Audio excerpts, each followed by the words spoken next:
Yes, guys, welcome back to the Cannon Podcast. I am here today with a very special guest ahead of a very special game. Henry, how you doing, my bro? Northern Derby weekend. Had to get a Spurs fan who knows about Arsenal, to be fair. Like, you do a lot of Premier League content on your channel. So there's a lot of, neutral views as well. So obviously, I'm not going to say you're neutral for Arsenal because you're a Spurs fan, but you've watched a lot of football. So it's good to have you on the hmm channel. How you doing, bro? Everything all blessed? Yeah, everything's good. Obviously, international break. It's been a bit of it's dragged out quite a lot, but there's no better game in world football, in my opinion, to come back to, Mm, especially if you're a neutral fan. Like the North London yeah. Derby it just provides so much, doesn't it? But you boys have got a bit of a weakened midfield, so I'm actually surprisingly confident. Do you know what it is? I was on a thing with AFTV yesterday. It was like a shoot. Like, did you know the head-to-head debates? It was Yeah, I Fuad and see it Toby with versus with me and Tobes and Turkish. Bird.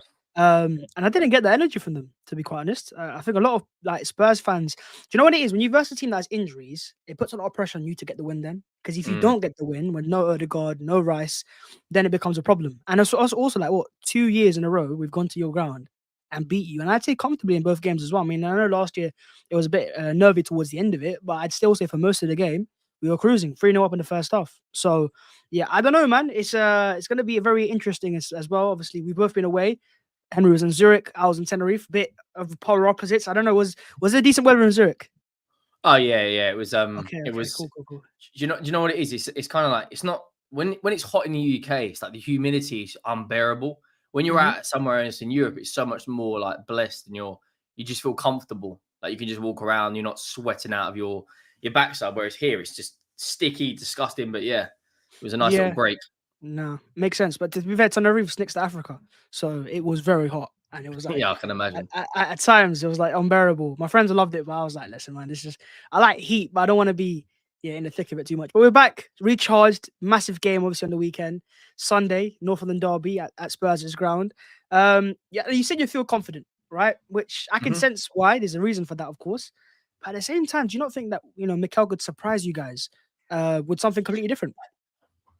Yeah, I mean Guardiola does this quite a lot, doesn't he? Where he every now and then he'll change systems, go to like a three at the back, 3-4-3, 4-3-3.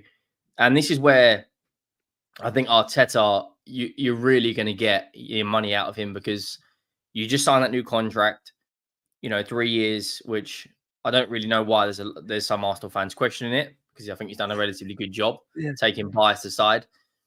But I think Tottenham, I think there's more. This is going to sound weird, but you got to hear me out. I Okay, think let's go for there's more pressure on Tottenham to get the 3 points than there is for Arsenal, purely on the fact that if you look at our form since February, it's been very up and down, up and down. You know, no it. clean sheets, conceding more goals than we're scoring. The manager's tactics are being questioned.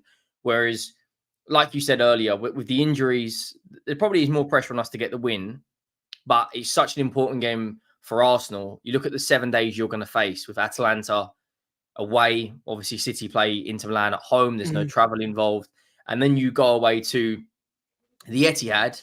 And if things don't go well for you, you could be 8 points behind City. But Mhm. I think I've got two big question marks about this Arsenal team. Looking at it, who plays the 10? Who plays the 9? I think the Yeah. left hand side and the right hand side. You're going to be looking at our defense, probably licking your lips because we don't keep clean sheets. And the question Mhm. mark I've got for Angie is how are we going to penetrate that back line, which I think you've won, and correct me if I'm wrong, is it 13 out of your last 14 away games? Yeah, we've not lost a single away game in 2024. We've only conceded 2 goals, and that was against Spurs. And to be quite honest, we shouldn't have done that either. So it's one of those games where I think even saying this yesterday to Toby and Fuad, that's why I'm confident. Even if Erdegaard's injured, even if Rice isn't available, this team has shown so much resilience away from home, going to Villa Park, getting a result. We don't have to go to Spurs and play our football. We don't have to go to Spurs and dominate and win on field tilt and all that type of stuff. We got to go to get Spurs and just get a result.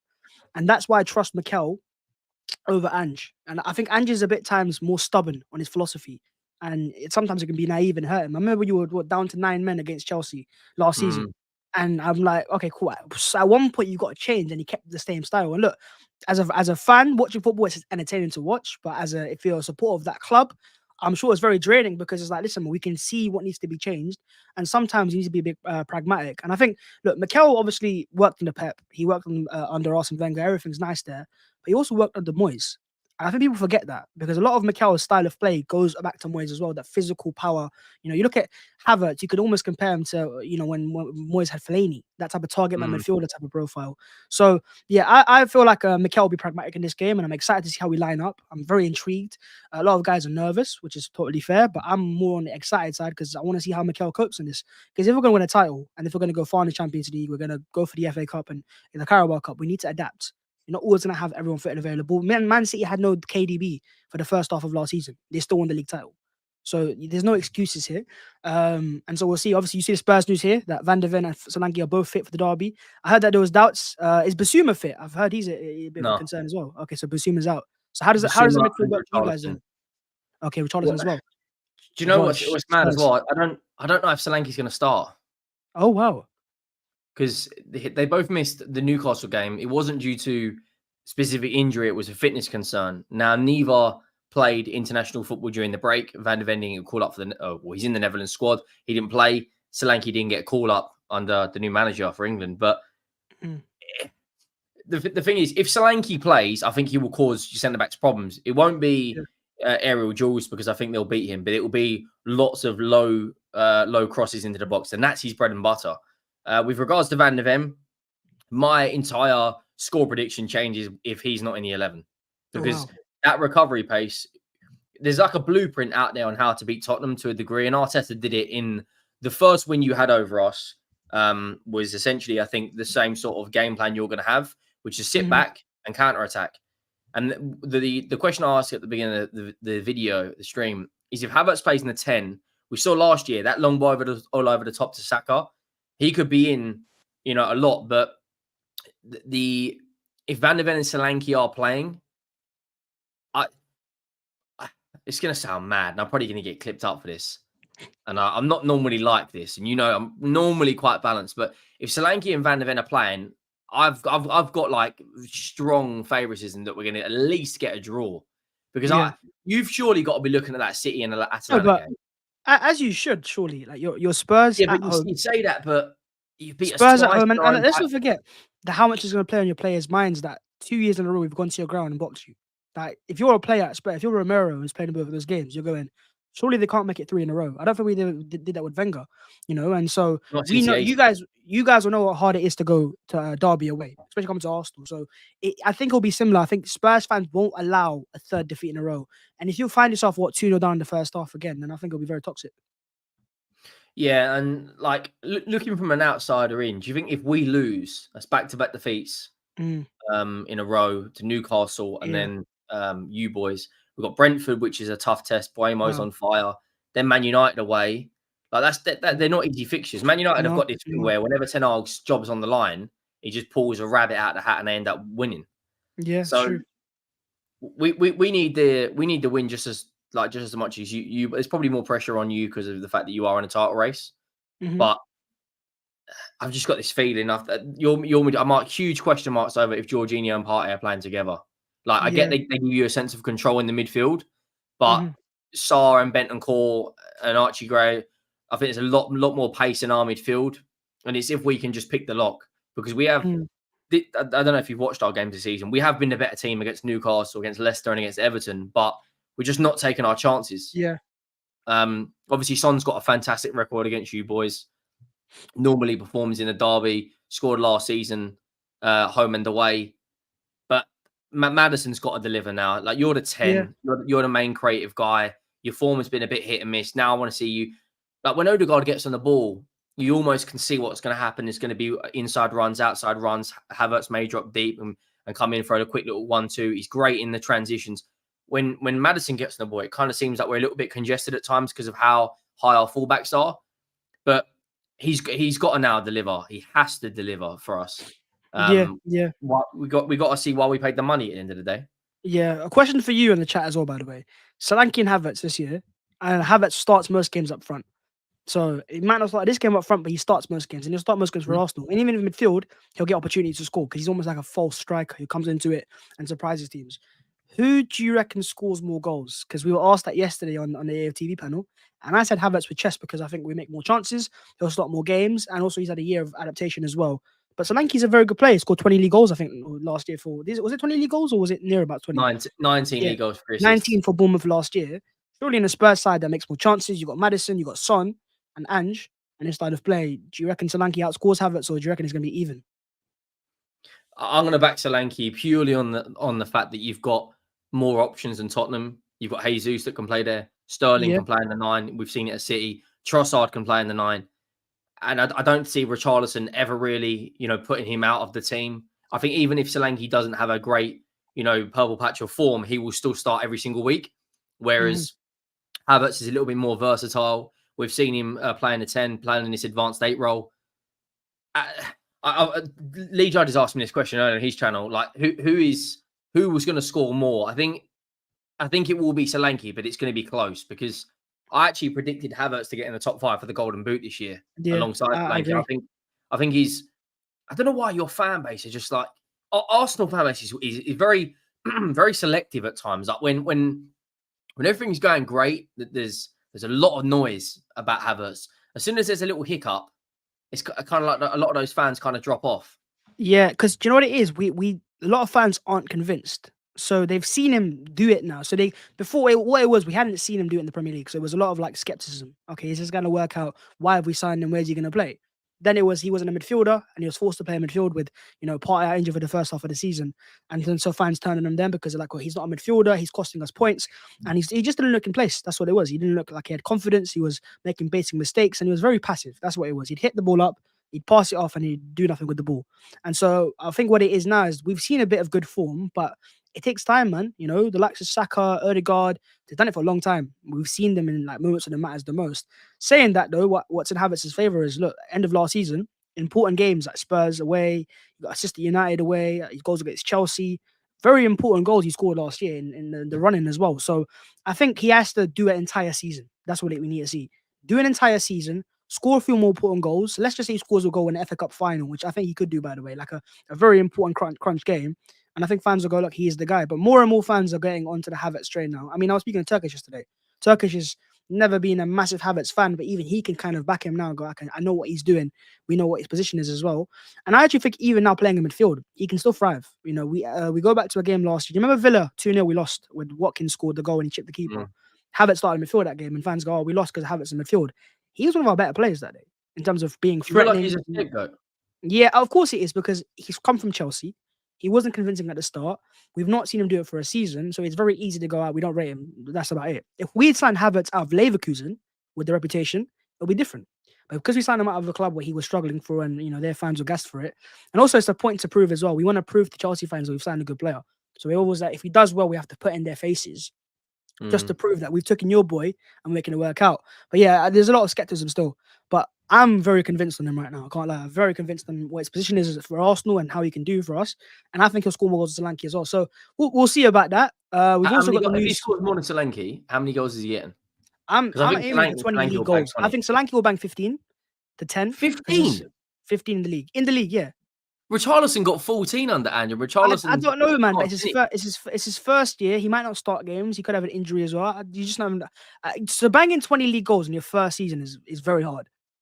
Very hard. It is, but if we drop out of the Europa League early, which you never know, Ange doesn't have a great record in Europe, and Tottenham, you just never quite know what's going to happen. If we drop out of the Europa League early, one game a week again. Richarlison last year got 14, I think 13. Son got 17. I mean, even Brendan Johnson got 15 is still a decent, very, very decent first season. I think he gets minimum 17. I think Havertz will got 2 goal advantage as well. It'll be close. I think Havertz will end up at like 21. I honestly think Havertz will score a lot of goals this year. Because look, 13 last year, and he didn't. The first half of the year was playing midfield. He wasn't even playing some games. He wasn't even starting for Arsenal. So if he's turned up that much, and do you know what? You'll watch Havertz this weekend as well. He always finds a way to make himself chances, just positioning alone. Even the game against who was it? What was our last game in the league? Was it Brighton? Yeah, Brighton. So he had scored his goal, which is fantastic as well. But he could have scored 2 more because he gets into the right positions. His XG per game is insanely high in terms of he gets into so many threatening positions. That's why I trust him to score. Solanke's, I think, a more polished striker. That's for sure. But Havertz has just got that that's the thing that makes him special for me, is that movement. The fact that he's always able to find himself in threatening positions. So it'll be close. It'll be close, and we'll see where he starts this weekend. Jesus apparently is fit, according to Mikel Arteta. Does he fear you in any way, shape, or form? Saying maybe Jesus fit. Did he score goals against you guys for City? Where I think Jesus can hurt us is off the bench. Like with Van der Venk's hamstring in and around that 70th, 75th minute. If it's a tight game, and let's say for instance it's 1-1 or 2-2 in and around that time, that's the sort of player you want to bring on who he'll win you free kicks. And we know how strong you are from set pieces. Like a corner last year towards the back end of the season was like a penalty for you guys. And I think Jesus is that sort of player. I don't. This isn't a gender, but I'm trying to be a little bit more down the middle now. But I think Jesus, if Jesus wants to really solidify himself in this Arsenal setup under Arteta, he's got to play. He can't keep playing down the middle. He has to be a wide player. I think that's true. I think Havertz is very versatile, but I think you are right. His best position is the 9. Then you look out on the left. That's maybe an area you'll probably strengthen. We've spoken about this a number of times on my channel. You looked at Williams on the left. You've got Trossard. You've got Martinelli. This Sterling thing, couple of question marks over there. Could Jesus be converted into more of a right side winger? I think he'd thrive there a lot. He's very techie on the ball. He can drop the shoulder, beat his man. And I think the season where City got 100 points, he played out on the right. Yeah. No, he played a lot of games. He scored the goal to get them the Centurions. So I know what you mean. The issue for Jesus now is his main trait is versatility, and that's fine. He's on starting wages. He's earning 290k a week. So you can't just be a squad. He's on more than any of our players. Yeah, because you think about it, we signed him from City as a starter, and he was on a decent amount at City. You're going from the title-winning side to a rival. Well, not a rival at the time. You're gonna get an upgrade. So Arsenal to convince him, and don't forget he was wanted by Real Madrid, wanted by Chelsea. A lot of clubs wanted him as well. So we had to obviously offer a high amount of money. The issue is with that is he's not a starter anymore. He's not guaranteed to start. Jesus of 22, 23 at the start might, but at the same time, even then, as threatening as he was, I'd still say Havertz is the better profile up front because he's a bit taller. He can be a bit more physical threat and behind, and score a few more headers as well. So target man wise, it's a better fit. Whereas Jesus, for me, that's the issue for him. And I think this is the major issue, is the fact that we've signed the guy who is still alone, but I still would say Raheem Sterling could be the one, man. Because, just as much as Jesus' issues is, the strength is he can be versatile and play out wide, left, right, so can Sterling. And he can do it better. I think he's a better winger than Jesus. Jesus is better centrally, and he's not on as high wages right now. So I actually believe if Raheem does well this year at Arsenal, that he'll push for a move to stay. Because I think we're forgetting how good Sterling is. At his best, he was the one starting over Jesus at City, or starting alongside him. He was an integral part to them. And I think just the fact that his wages won't be as high as 290k a week. I think he's mad disrespected. Yeah, he is. And I feel like, having seen him thrive under Arteta before, I'm actually very excited to see. Because when we were talking about the combined 11 yesterday, and we were talking about who's left winger and Son gets in right now, if Sterling can hit his form, like we can see at City, and that levels of the goals and assists, like we've got a proper player there who's not 35, he's 29. He's still got the burst of pace, acceleration. His issue is decision making, but our system will make that decision for him. Does it make sense? We've given, as in Chelsea's a lot more like you kind of have to make it yourself, and there's players in different areas. There's no consistency whatsoever. But the same player is starting out, and that's why it's easy for him to go, okay, I know who to pass to. Now, my options are clear and I'm a mind now, so I can make better decisions. And we've seen it thrive at City as well under Arteta. So I don't know, man. I think Raheem actually, I don't think he starts this game, by the way. But I think in terms of the next, he's another player, though, isn't he? Like off the bench, 70th minute. That's what I was going to say to you.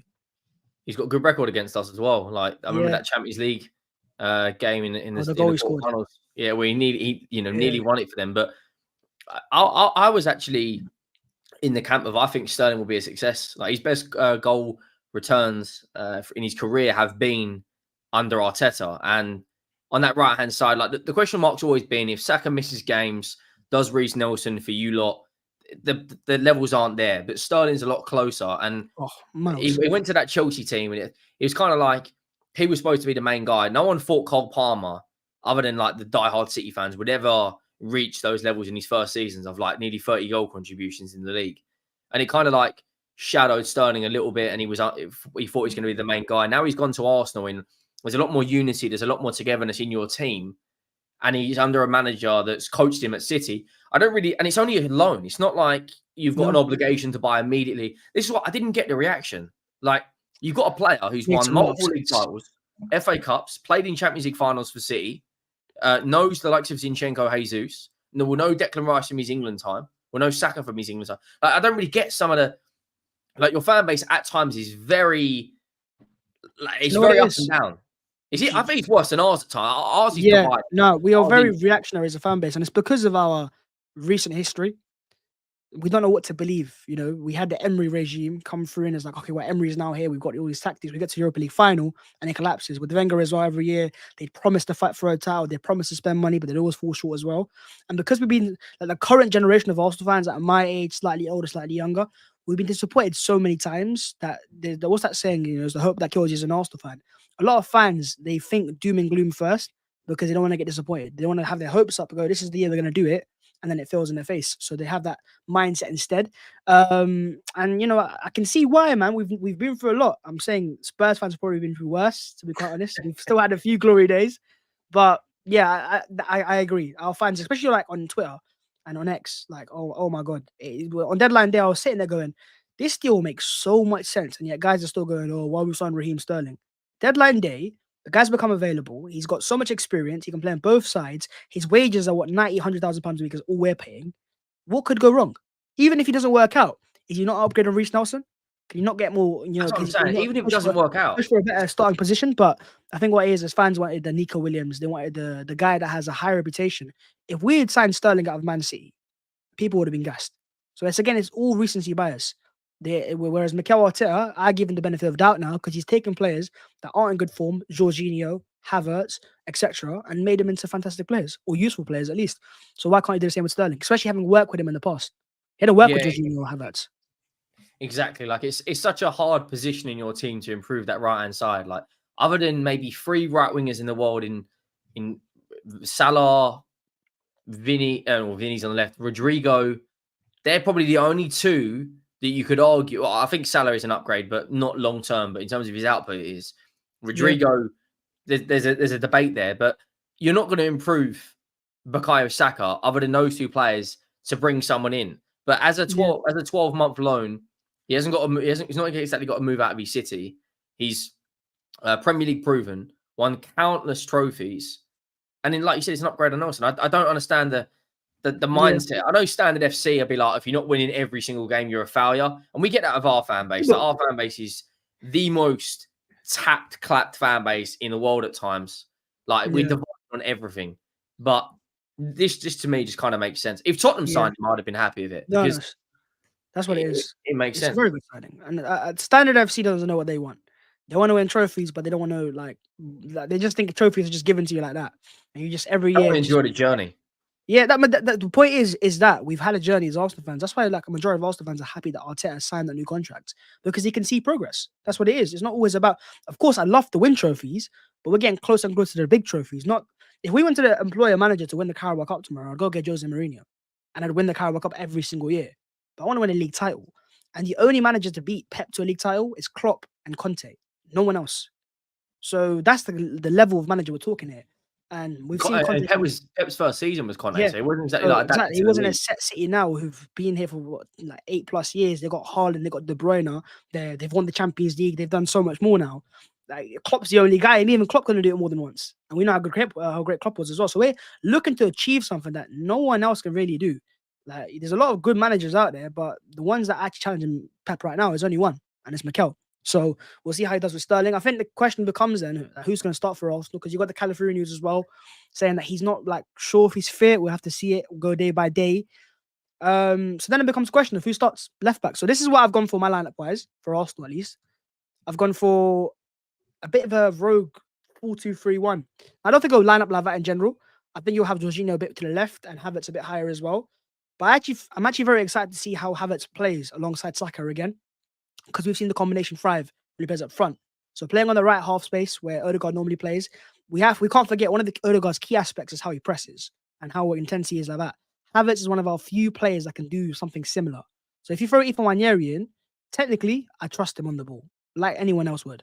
But off the ball, can he replicate the dynamic when you've got 2 players behind you, Jorginho and Partey? They don't have the legs. They used to have at least, or especially in terms of Thomas Partey. So I need players that can win duels, that can be powerful, that can be aggressive. And Havertz is actually very good at that. He's very good at being aggressive off the ball. And I think he'll start on that right side next to Saka. They've got a good combination there as well. White can combine, Havertz can overlap.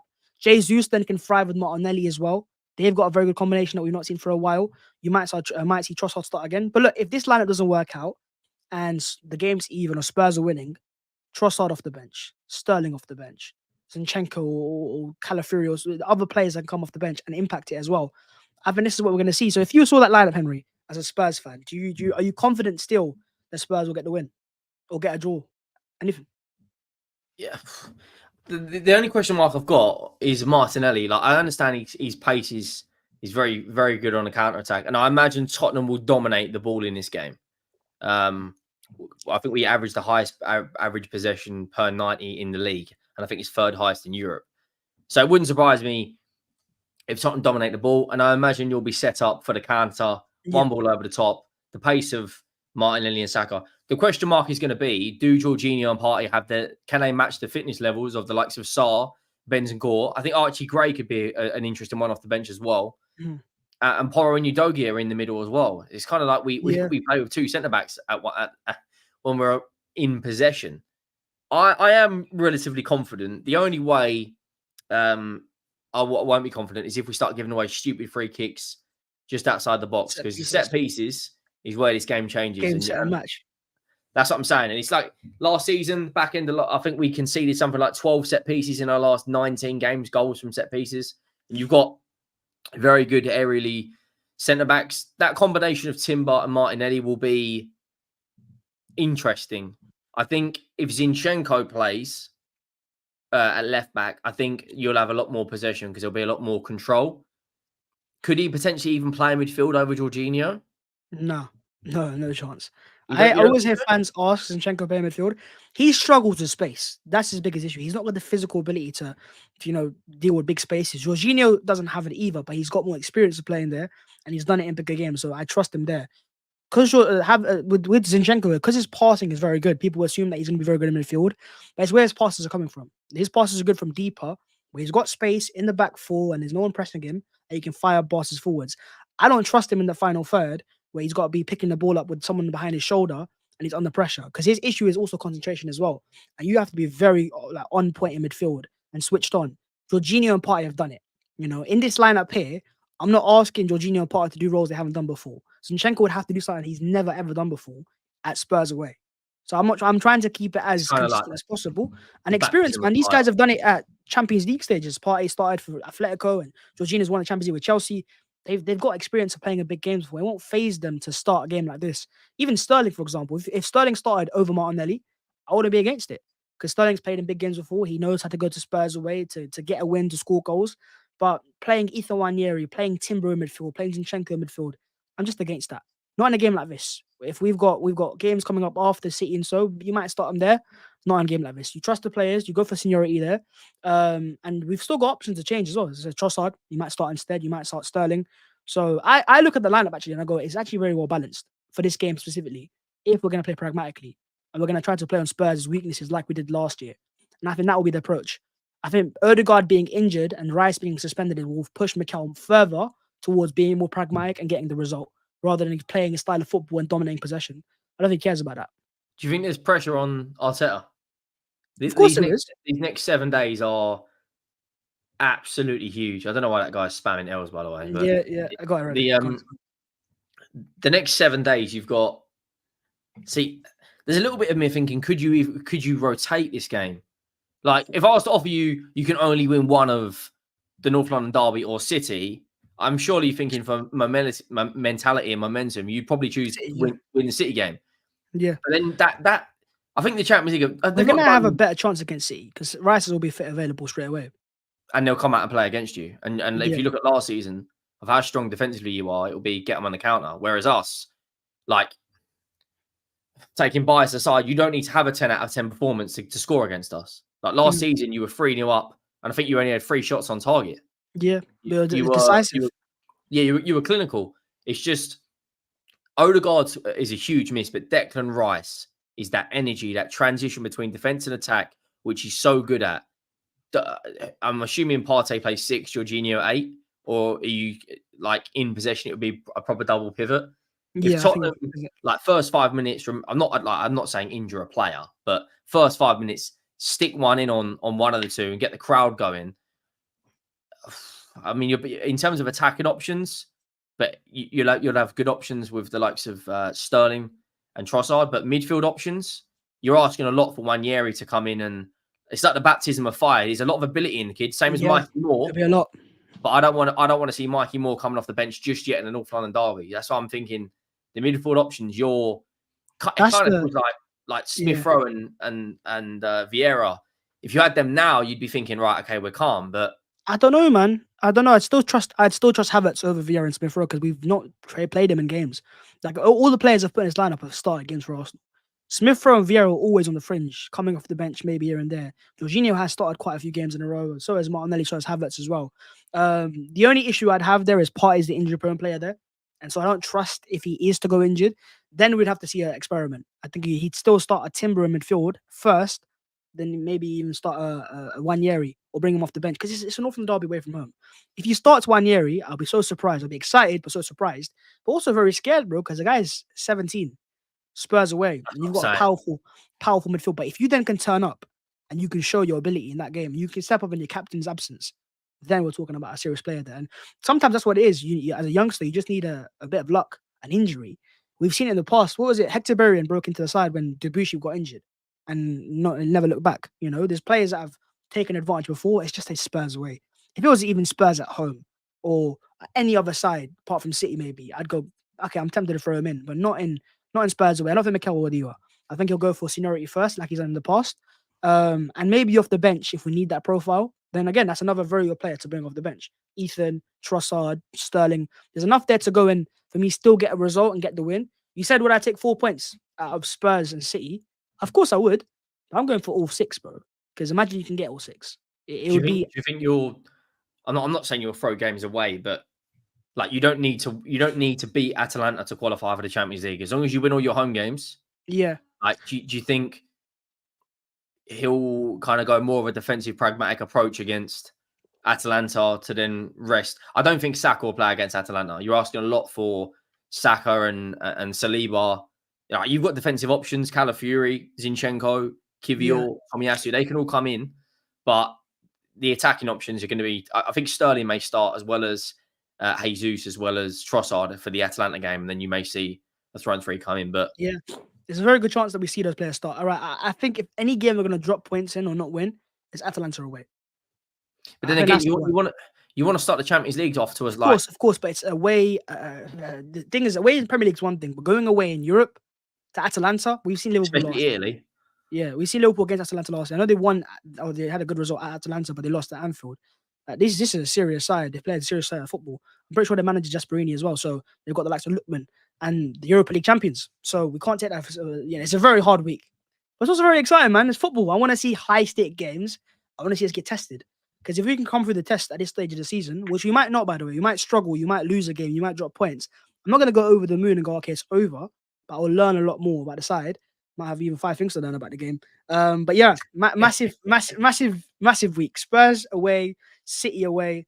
As a Spurs fan, looking at that for Arsenal, with all the injuries we have right now, in Odegaard and Rice suspended, how many points do you reckon Arsenal take? I mean, that is as tough as it probably gets. Yeah, with You Atalanta boys. away as well in midweek on a Thursday. I think my score prediction is I think Tottenham will win. I have a feeling though, Inter Milan's going to be tough for City as well. They're Yeah. in good form and they've got Barella, Martinez is lethal for them.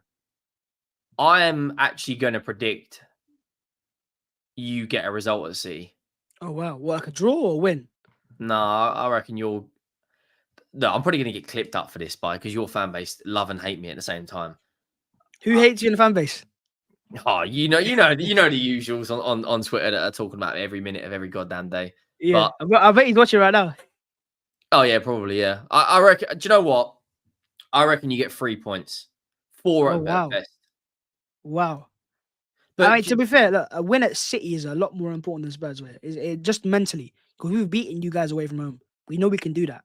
It's not a hurdle. If we lose the game because we've had a poor game or you've had your chances go your way and luck's on your side, fair enough. But City away, a win there for me, it's like okay, this is the year. Because if you go to your rivals' ground and win a game, especially if we lose against Spurs away, it'll be very tough for fans. Go okay, look, this is all gone shaky now, and we go City away and bounce back with a win. Then I think that's a massive testament to our character, and this could be the year for that. So I still would say 4. I want minimum 4 at least, and that's What happens if you lose both? Like, then of course we're gonna have to reassess it. There'll be reasons behind that for sure, but then a lot of fans will then go into that bandwagon. Go, why did we not replace or back up Odegaard? Where was the backup for this player and that player? And there'll be questions asked. But I don't think we'll lose both games. I have a good feeling we'll get at least.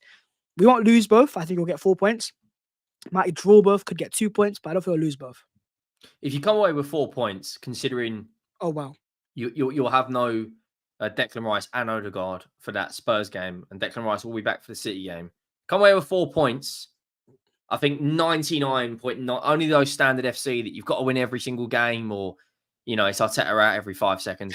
If you come away with 4 points, I think you'll take it. The amount of mentality momentum boost you'll get from beating City, like we've seen this in title races where back in the day when it was Chelsea, Man United going for the league, or Arsenal, Man United, or even recent Liverpool and City, when Liverpool finally got the edge over City and started beating them, or beating them at Anfield and getting a draw at the Etihad, that springs into your step. But the question I've got over Arteta this season is, I think at bare minimum you have to bring back silverware. Yeah, in the past, Jurgen Klopp in the past, in the early stages of his career at Liverpool, knocked out the FA Cup by Wolves, knocked out the League Cup by Chelsea, poor results. Then in the latter stage of his career at Liverpool, he started picking up silverware, beating Chelsea's 11 with Virgil van Dijk and 10 kids. Yeah. If you this season can pick up another bit of silverware, obviously you'd hope it's the Champions League or the Premier League. But if you finish second, push the boundaries even further and maybe win a cup double, you need something to take into next season. If you finish second again, it's close. You maybe get quarterfinals of the Champions League and semi-finals of the League and FA Cup.